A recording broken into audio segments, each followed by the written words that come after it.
যে দোয়াটা 3 বার পড়লে আপনি 100% জান্নাতি হয়ে যাবে। মাত্র 3 বার পড়ুন। আপনি 5 ওয়াক্ত নামাজের পরে এই দোয়াটা 3 বার পড়বেন।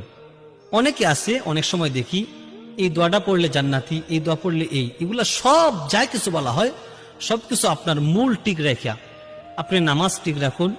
আপনি নামাজ পড়ুন না, দোয়া করলে শুধু কাজ হবে না।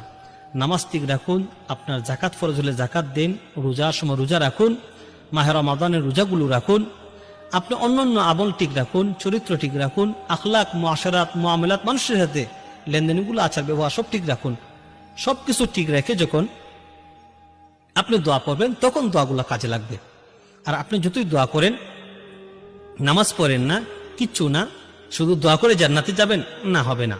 এই জন্য এই দোয়াটা, যে দোয়াটা 3 বার পড়লে আপনি জান্নাতি গুলোর শরীয়তের সব বিধান ঠিক রেখে এই দোয়া করলে, এই দোয়াটা আপনি যদি 5 ওয়াক্ত ফরজ নামাজের পরে, প্রতি 5 ওয়াক্ত ফরজ নামাজের পরে 3 বার এই দোয়াটা পড়ুন, তাহলে আপনি জান্নাতি হয়ে যাবেন। হাদিসটা সহিহ।